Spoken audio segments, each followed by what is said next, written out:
So welcome back to Chat, Communications Happening in Trends. We're back with Kathleen Tremblay on MMT, Modern Monetary Theory, and we're going to just be discussing today the debt, the deficit, and trouble with budget surpluses.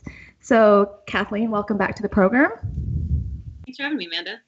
Yeah, no problem. So you've listed out here about 7 articles regarding fear-mongering about the deficit and debt pretty recently. And there's one in particular that you noted. Why don't you kind of take me through that one?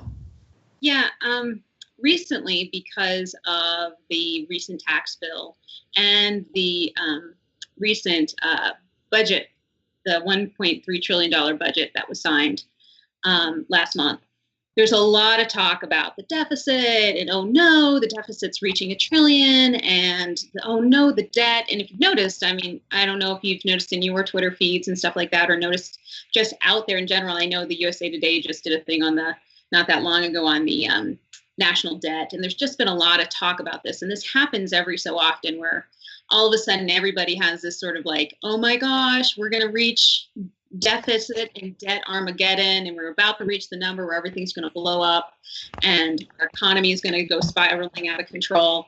And so there's just been a bunch of articles, and I shared with you some of those articles, but the one that I think was particularly my favorite was the one from the Washington Post. This is one of our newspapers of note, the Washington Post, and the article's title is "Why Americans Return to $1 trillion deficits. $1 trillion deficits is a big problem for you," which is really scary. It's a big problem for you guys. Look, we're going into this huge deficit thing again with these large deficits, and we better watch out.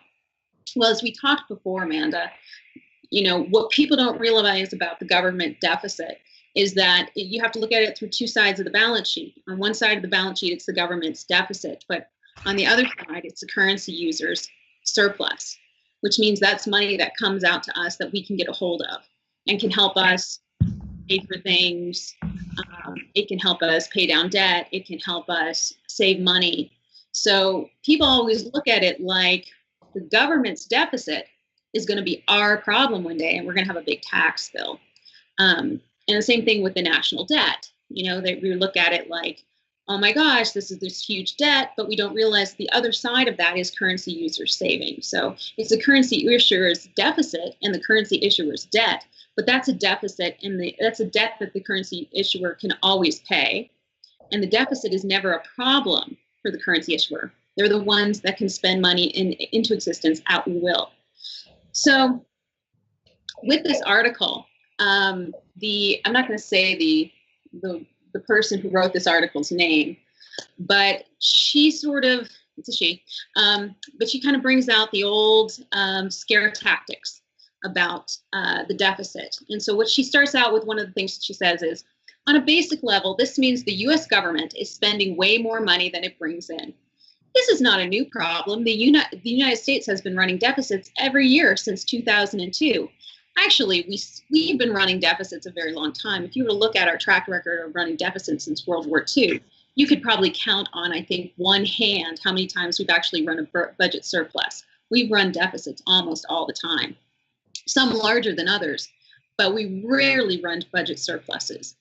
So she's talking back to the Clinton budget surplus. Before 2002, we had some budget surpluses there, and we'll talk about those in a little bit. But she says, the United States has been running deficits ever since 2002, but the situation is about to get really ugly. The country has never run this high of a deficit during good economic times.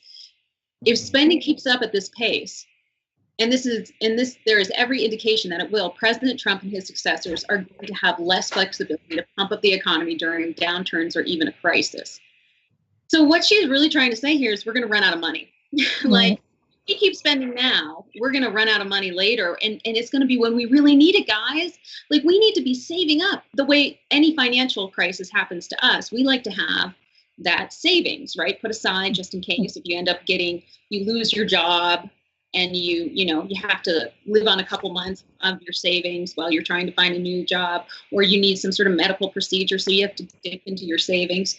So essentially, she's comparing the federal budget or the federal expenses to essentially a household. And that is as we discussed before, that's completely inaccurate. The federal government does not act like a household. It doesn't have the same constraints as a household. It doesn't have that budgetary constraints. It has the constraints of the real resources in the economy when it spends. But it doesn't have to worry about, oh my gosh, we didn't take in enough money in taxes to pay for this. Or we didn't put enough money aside that we took in taxes to pay for when we had a really big crisis. The government can spend at will because it issues the currency. And she goes on. So it's a really ridiculous claim she's trying to make, and it's one of those common scare tactics that they use.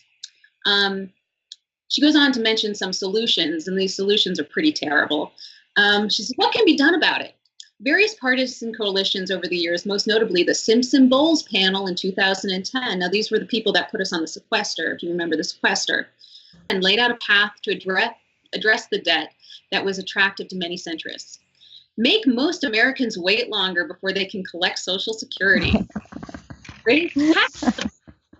This could be done from raising taxes, raising the Social Security or Medicare tax, to imposing a carbon tax or a special millionaire's tax. And look for ways to trim Medicare and Medicaid spending by striking harder deals with providers and or limiting some types of treatments.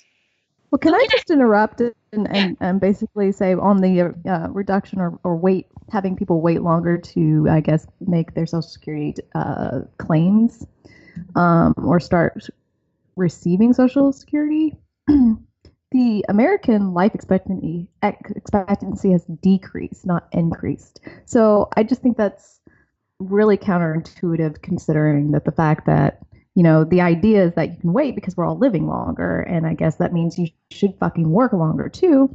But then our life expectancy is fucking decreasing. It's because of the damn opioid crisis that nobody's fucking addressing. Anyways, keep going. Sorry. Yeah, that is, I mean, they've been wanting to do this thing to raise the Social Security age for a long time. And it's all about, you know, hey, the baby boomers, they're all going, you know, they're all getting older, and now we have less and less people to pay, you know, Social Security tax. So we're going to run out of money. And if you remember when we talked last, we showed the video with Alan Greenspan saying, look, Social Security can never be insolvent. Look, we always have the money. We can always create the money. It's a matter of, are the real resources out in the economy? So even this idea that Social Security can go broke, or that we're going to have to wait longer to get our Social Security, is just all wrong. We do pay Social Security taxes, and that's largely because it creates a buy-in for us, right? It's going to be, Roosevelt had essentially admitted this to somebody. The main reason why we have a Social Security tax is because he knew that would make it much harder for people down the road, the Paul Ryans of the world, to take away Social Security, because people would go, look, I've been paying a Social Security tax for the last 30 years. You're not taking my Social Security away. So that's one of the large reasons why we have a Social Security tax. Like I've said, the government can always spend the money. There's no such thing as an insolvent Social Security. Then the next thing she says about, raising the taxes, I'm fine with a carbon tax or a special millionaire's tax. That's largely going to be taxing wealthy people, particularly how you do a carbon tax. It should be more focused on corporations than it should be focused on like multi-billion-dollar corporations than it should be focused on average people. And then she says one of these things, limiting types of treatments. That's just cruel.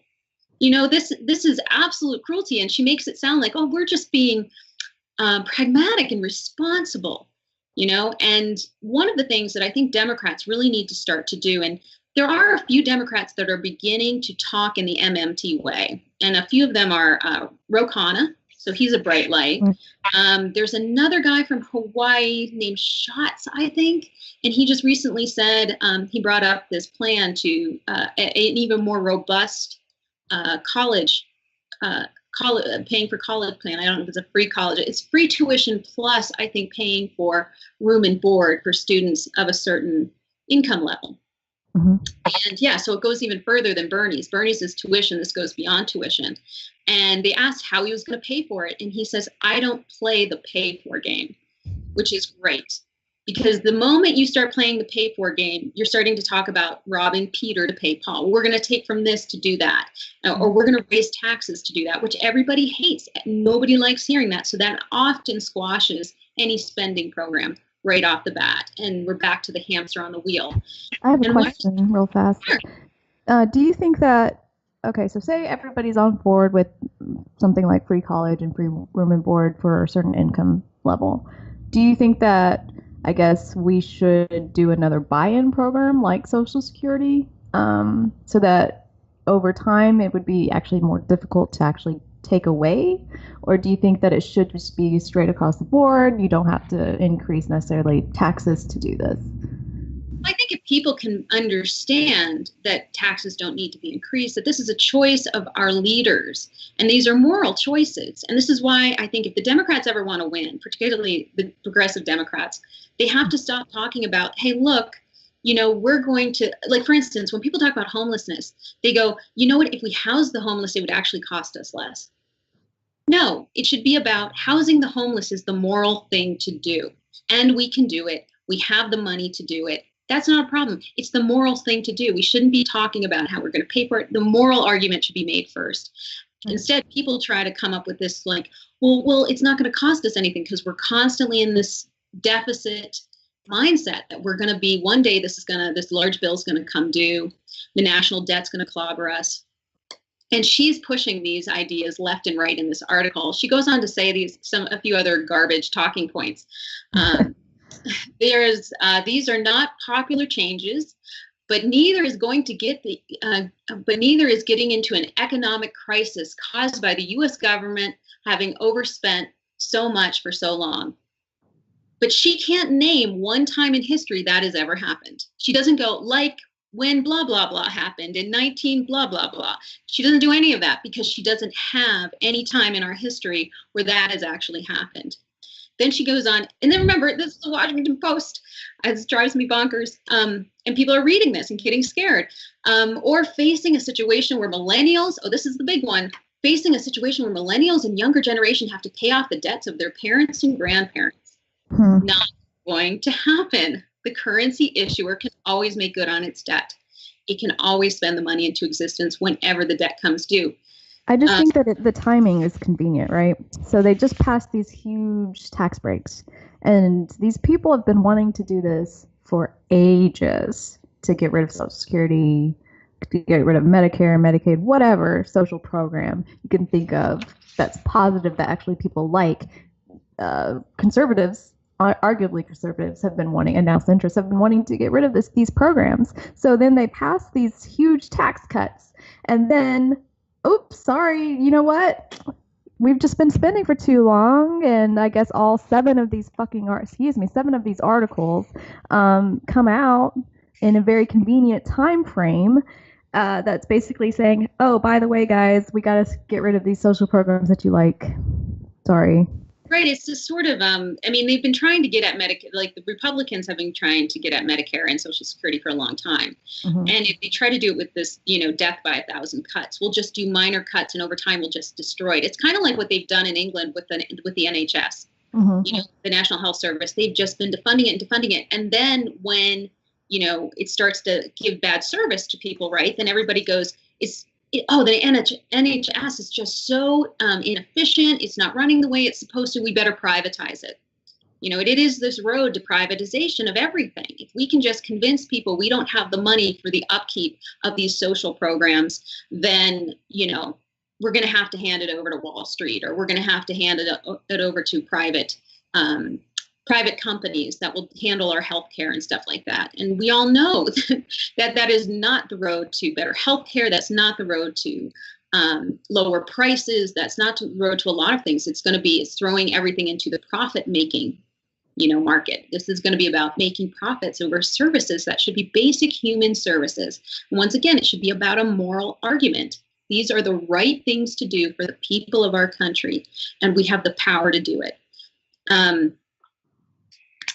Let's see what she says. She goes on to say, the Social Security Trust Fund for older Americans is projected to run out of money in 13 years. And this is according to the CBO. This is the Congressional Budget Office. And the Congressional Budget Office should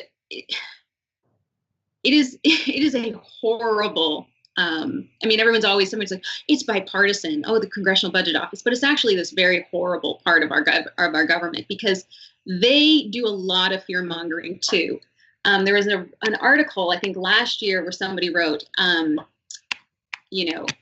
Stephanie Kelton tweeted this out, because she's been talking about how the CBO creates these sort of phony debt crises and that they buy into it.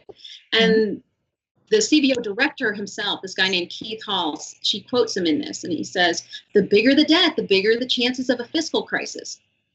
It never points to when that's ever happened. When do you start to fix things like this? The longer you wait, the more draconian the measures have to be to fix the problem. That's the biggest warning.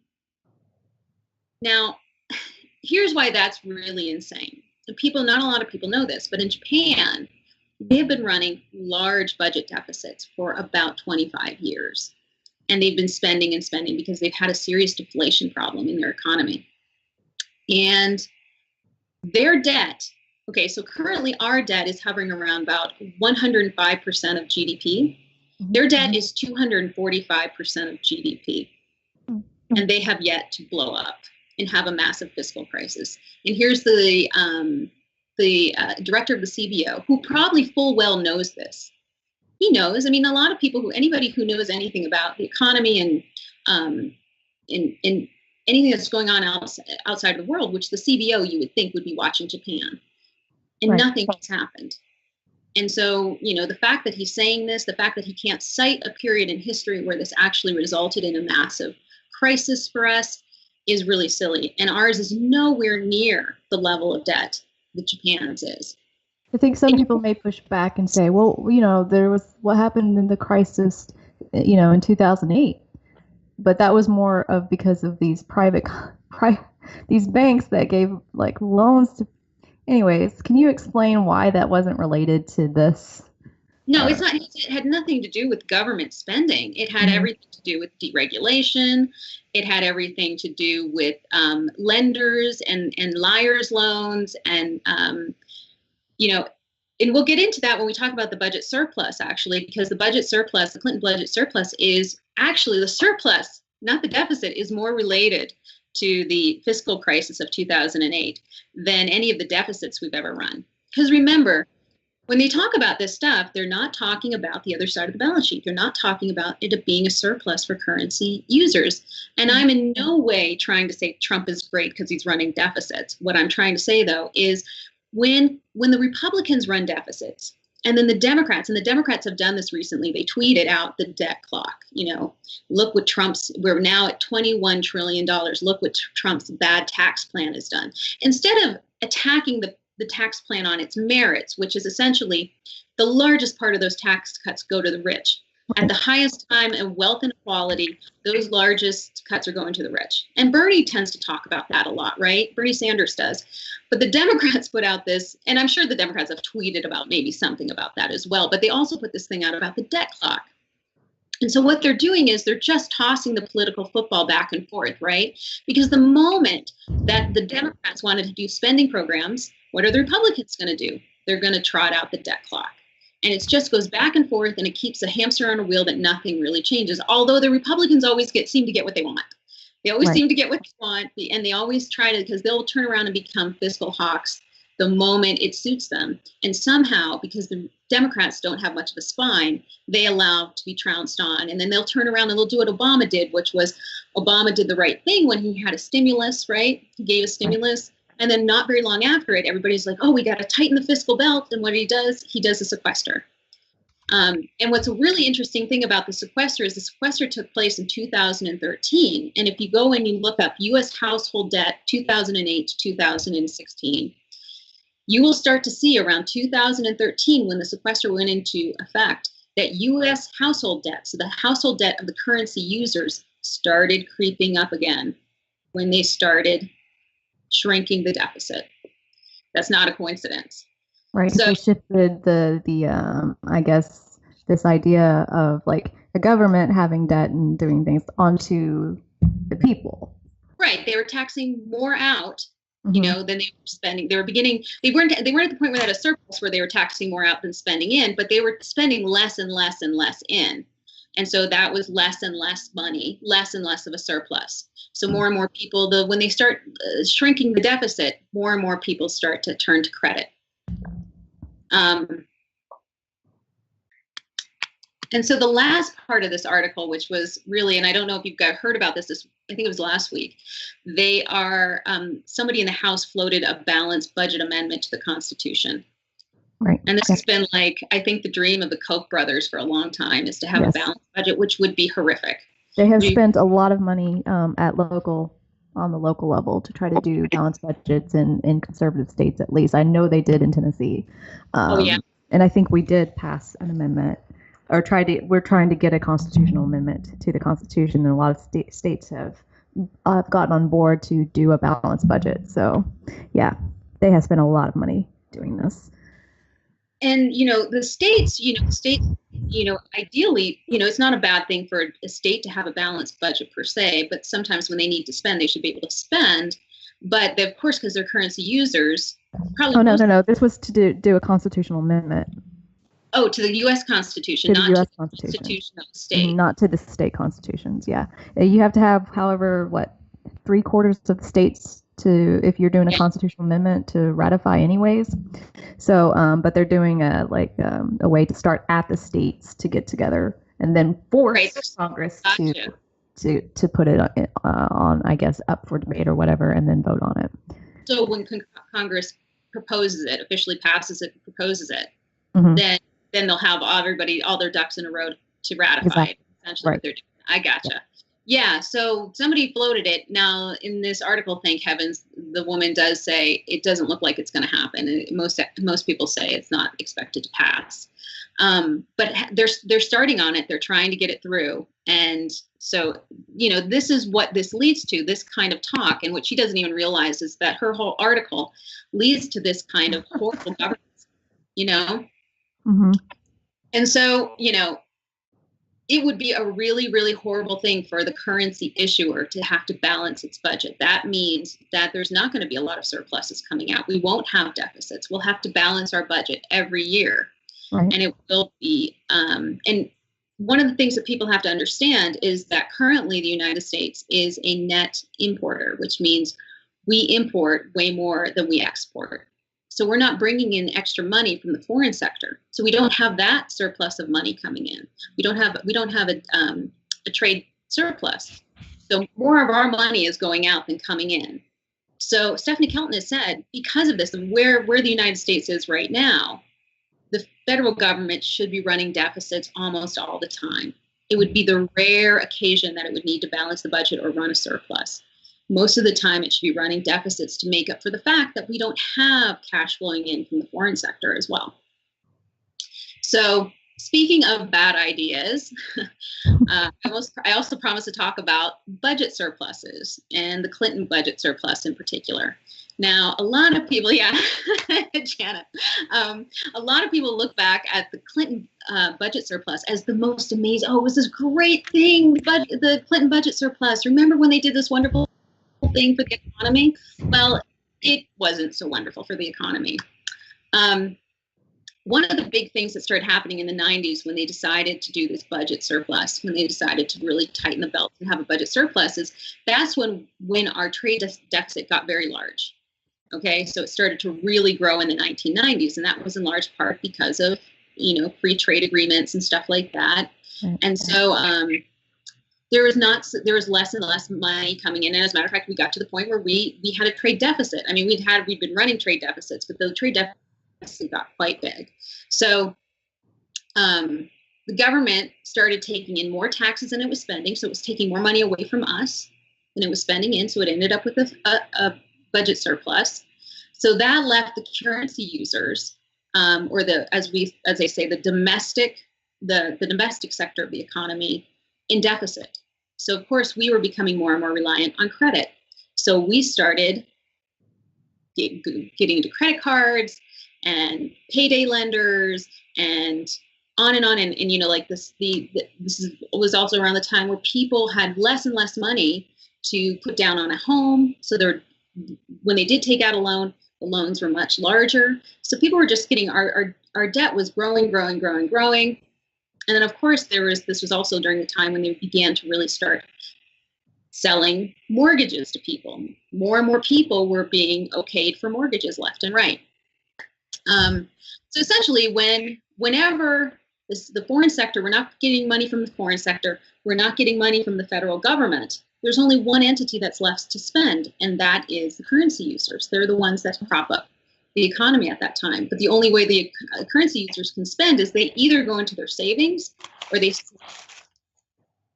going into debt, getting credit. And so also around the time when that budget surplus started to grow, people's savings started going down. So their debt's going up, savings is going down. And then another aspect of the surplus was that we discussed last time that whenever we run a deficit, the Treasury has to sell bonds to cover the deficit, right? To finance the deficit. It's not really needed, but they do it, mainly because people love bonds. And what happened was there were no bonds being issued because there was no deficit. So there was all this money, there's all these people that wanted to plunk their money into bonds at that time. And during, I think, the 90s, I think Treasury bonds had like upwards of like 5% interest rate. And so that was a great place to dump your money, to just let it sit and grow, right? Well, those were gone.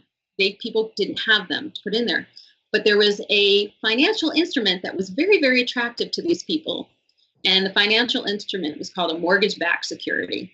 Right. So a lot of people started putting their money into the mortgage-backed securities.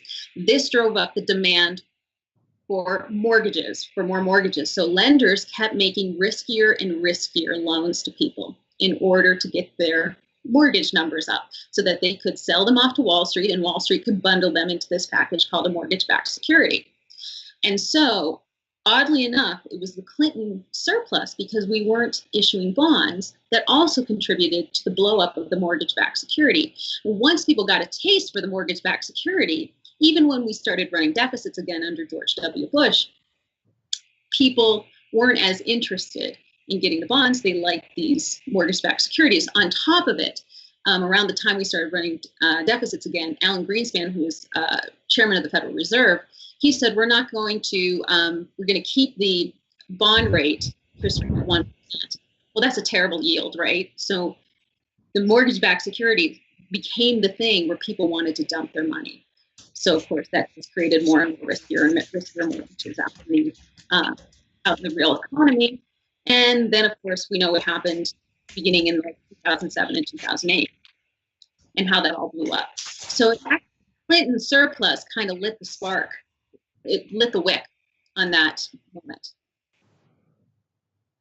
And everybody thinks it was wonderful. It's not as wonderful as it seemed at all.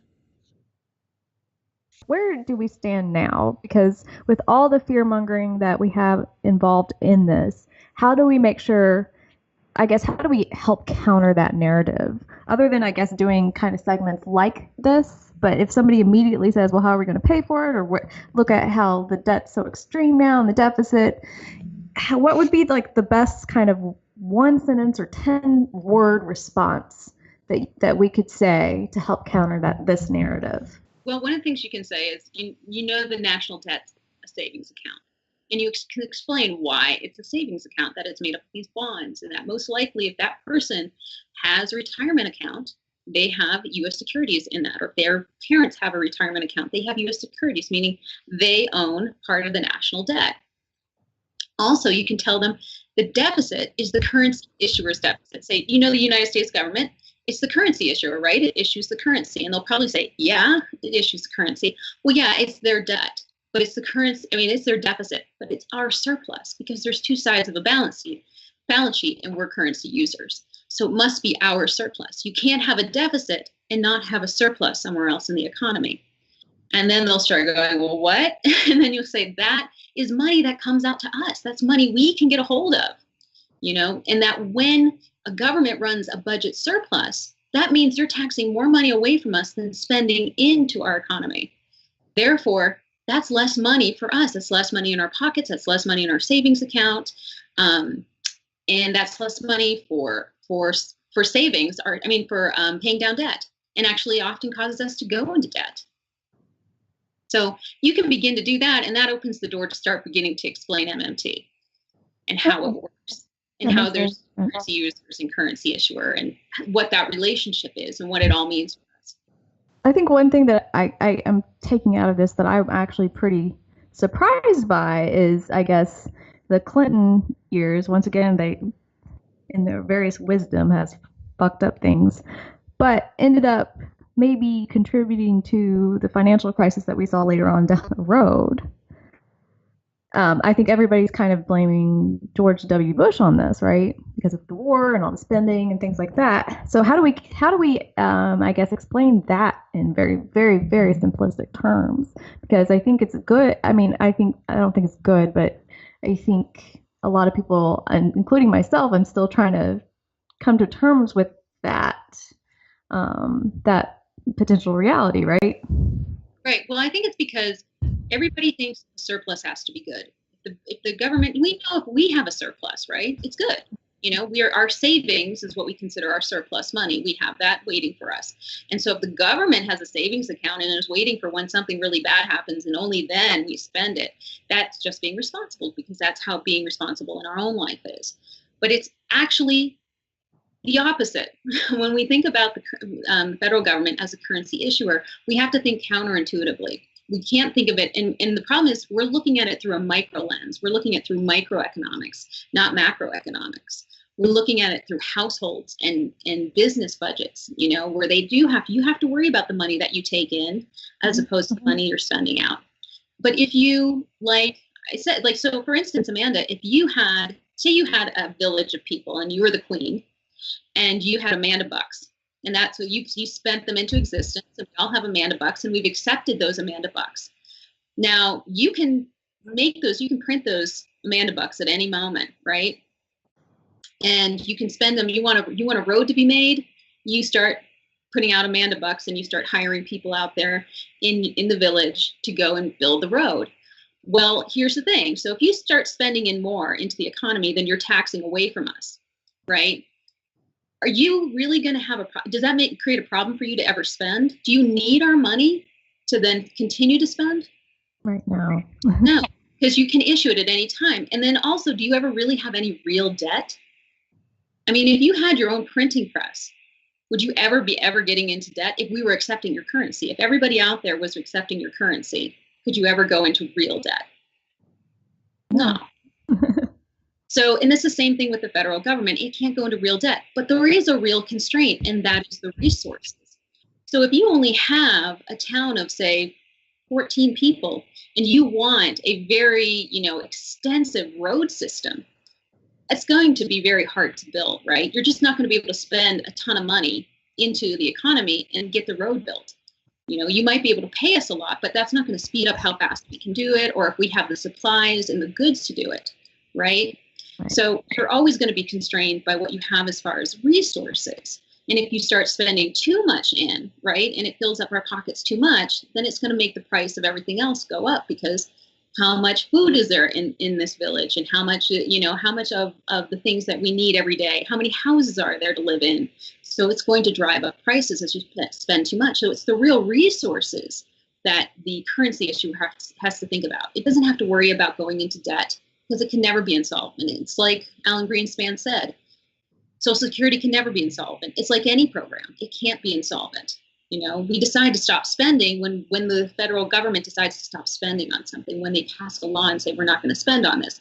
We spend when the Congress says we're going to spend on this. So whenever the Congress makes these decisions, and of course, president signs off on it, or the Congress overrides that veto, if the president vetoes it, however it gets passed, that is how money gets spent into existence via the currency issuer. So it's never really ever going to be a problem for you to create Amanda bucks, right? You'll always be able to create them. The problem is, I guess during the Clinton era, they basically essentially, in a weird way, stopped because they ended up having a surplus. Yeah, they stopped spending money. They still spent, because there's still programs they had to spend on, right? But they started taking more away from us than they were spending in. And a lot of that, a lot of the surplus was due to the bubble that was created. they were able to tax more money without having to raise as much, but more money was being taxed out than spent in. That's how they do get a surplus. Okay, that makes sense.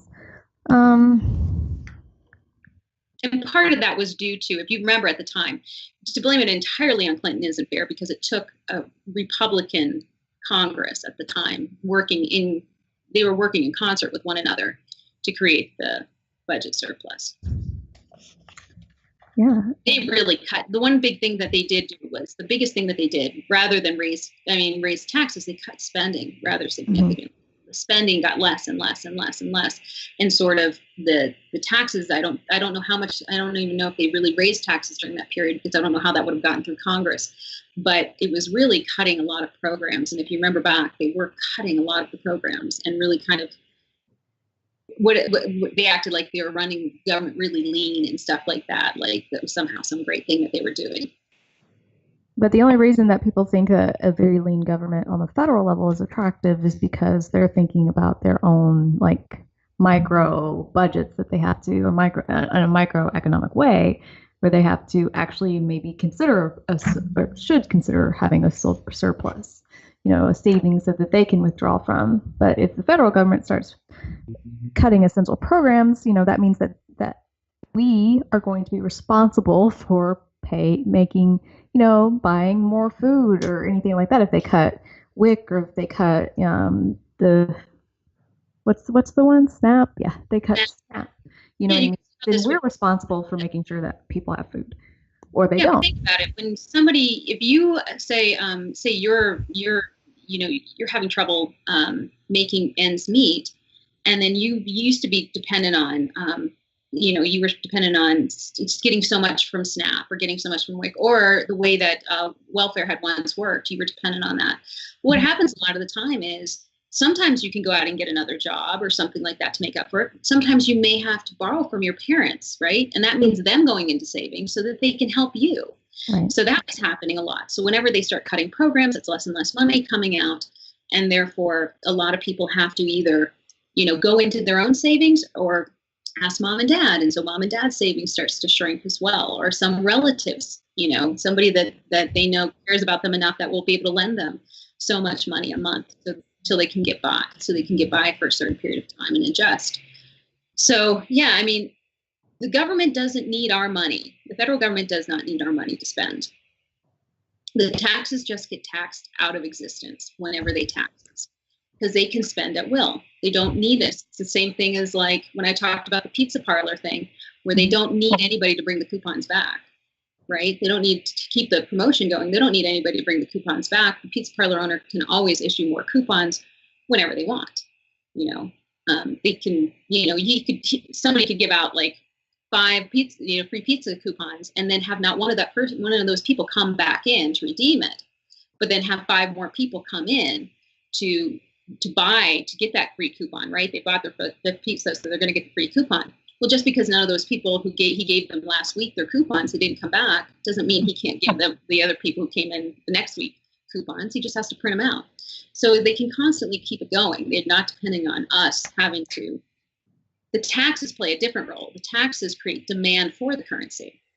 So it's a very different role. And it also can play the role of being a sort of, can stave off inflation. So it's got a role to play. It's important that we are taxed.